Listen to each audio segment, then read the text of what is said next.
শিক্ষা সংক্রান্ত গুরুত্বপূর্ণ আপডেটগুলো পেতে হলে অবশ্যই শুভেন্দু ই একাডেমি চ্যানেলটি সাবস্ক্রাইব করুন।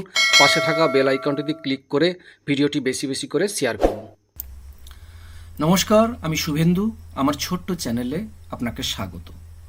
আজকের আমি এই ভিডিওতে আলোচনা করব রাজ্য সরকারি কর্মচারী, সরকারি সাহায্যপ্রাপ্ত স্কুলের শিক্ষক, শিক্ষিকা, শিক্ষাকর্মী, পঞ্চায়েত, পৌরসভা ও অন্যান্য রাজ্য সরকারি প্রতিষ্ঠানের কর্মচারী ও পেনশন প্রাপকদের জন্য 2026-এর জুলাই মাসের স্যালারি বা পেনশন কবে পাবেন, বিস্তারিত আলোচনা করব এই ভিডিওতে। ভিডিওটি প্রথম থেকে শেষ পর্যন্ত দেখুন। যদি ভালো লাগে অবশ্যই একটি লাইক দিন, আর আমার চ্যানেলে নতুন হলে অবশ্যই চ্যানেলটিকে সাবস্ক্রাইব করুন। আর যারা করে রেখেছেন তাদেরকে অসংখ্য অসংখ্য ধন্যবাদ। আজকের এই ভিডিওতে জানাবো জুলাই মাসের আপনার স্যালারি কত হবে এবং কবে পাবেন। দুটো ভিডিও আকারে আপনাদেরকে জানাবো। প্রথমে জানাবো যে জুলাই মাসের স্যালারিতে আপনি কত বাড়বে, কিভাবে করবেন, সুন্দর করে আপনাদেরকে বুঝিয়ে বলবো এবং অবশ্যই ভিডিওটা প্রথম থেকে শেষ পর্যন্ত দেখুন। প্রথমে আপনাদেরকে দেখাবো যে জুলাই মাসের স্যালারিটা কত বাড়বে।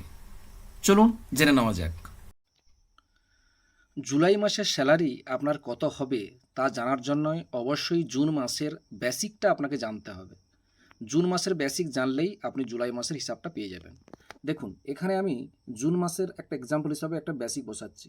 দেখুন, আমি ধরে নিচ্ছি 50,000 টাকা এখানে বসালাম, 50,000 টাকা বসালাম, ঠিক আছে। এবার দেখুন অটোমেটিক এখানে দেখুন 18% চলে আসছে, ঠিক আছে। এখানে 18%, এখানে যে বেসিক পের উপর যে ডিএটা এখন 18%, দেখুন অ্যামাউন্টটা এখানে চলে এসছে, দেখতে পাচ্ছেন। আপনার যদি নর্মাল এইচআরএ হয়, অর্থাৎ প্রতি মাসে যেমন কাটে সেটা যদি হয় তাহলে এখানে ক্লিক করবেন। আপনার যদি আপনার দুজন যদি সার্ভিস করেন অবশ্যই ফিক্সড এইচআরএ হবে, তাহলে ফিক্সড এইচআরএতে ক্লিক করবেন। আর না হলে যদি কোনো এইচআরএ না নেন তাহলে নো এইচআরএতে ক্লিক করবেন। আমি ধরে নিচ্ছি নর্মাল এইচআরএ। এরপরে আপনার যদি নর্মাল মেডিকেল হয় তাহলে এখানে ক্লিক করবেন, আর যদি কোনো মেডিকেল না হয় তাহলে দ্বিতীয়টা ক্লিক করবেন। তারপরে কিন্তু এবার নন প্র্যাকটিসিং অ্যালাউন্স যদি থাকে ক্লিক করবেন, আর যদি না থাকে উপরটাই ক্লিক করবেন। ব্যাস, আদার অ্যালাউন্স যদি কিছু থাকে লিখবেন, না হলে কিছু লেখার দরকার নেই। এবার জাস্ট ক্যালকুলেটে ক্লিক করে দেবেন। দেখুন ক্যালকুলেট করার সঙ্গে সঙ্গে আপনার হয়ে গেল টোটাল আপনি কত পাবেন। দেখুন গ্রস স্যালারি হয়ে যাবে আপনার 67,450 টাকা। অর্থাৎ এখানে টোটাল আপনি জুলাই মাসে কত টোটাল পাবেন সেটা পুরো এখানে সুন্দর করে দেখিয়ে দিল। অর্থাৎ 67,450 টাকা আপনার গ্রস স্যালারি হবে, এবং অর্থাৎ বাড়লো কত না 1,950 টাকা বাড়লো। ইনক্রিমেন্ট টোটাল হলো 1,950 টাকা। এইভাবে আপনি খুব সহজে আপনার জুলাই মাসে কত স্যালারি হবে দেখে নিতে পারবেন। এবং অবশ্যই আমি কমেন্ট সেকশানে লিঙ্ক দিয়ে রাখবো, সেই লিঙ্কে গিয়ে ক্লিক করলে এরকম ধরনের একটা পেজ আসবে, সেই পেজে ক্লিক করলেই আপনি এটা এখানে পেয়ে যাবেন।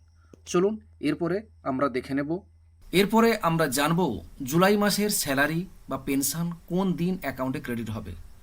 জুলাই মাসের পেনশন অ্যাকাউন্টে ক্রেডিট হবে 2026-এর 1 আগস্ট শনিবার।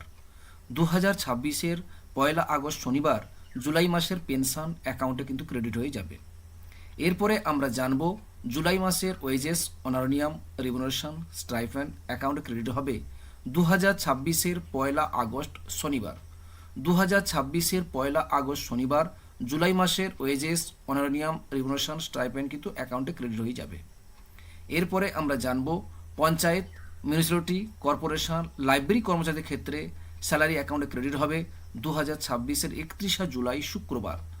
2026-এর 31 জুলাই শুক্রবার পঞ্চায়েত, মিউনিসিপ্যালিটি, কর্পোরেশন, লাইব্রেরি কর্মচারীদের ক্ষেত্রে কিন্তু স্যালারিটা অ্যাকাউন্টে ক্রেডিট হয়ে যাচ্ছে।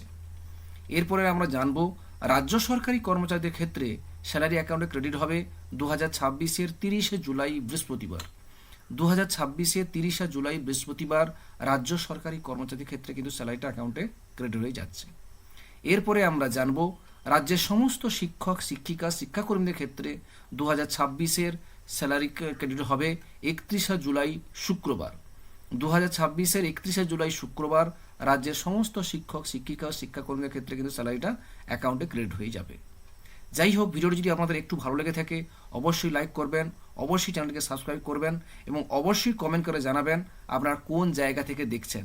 তাতে আমার সুবিধা হবে, কারণ আপনারা ঠিকঠাক টাইমে স্যালারি বা পেনশন পাচ্ছেন কিনা অবশ্যই জানাবেন আপনারা কোন জেলা থেকে দেখছেন।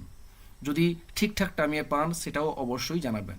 আর যদি কোনো সমস্যা হয় সেটা কিন্তু আমাদের এই তথ্যের উপর কোনো সমস্যা নয়, অনেক সময় ব্যাংকের সমস্যা বা ট্রেজারির সমস্যা থাকার জন্যই অনেক সময় এটা হয়ে থাকে, কিন্তু তারপরে ঠিকঠাক টাইমেই হয়ে যায়। যাই হোক, ভালো থাকবেন, সুস্থ থাকবেন, ধন্যবাদ।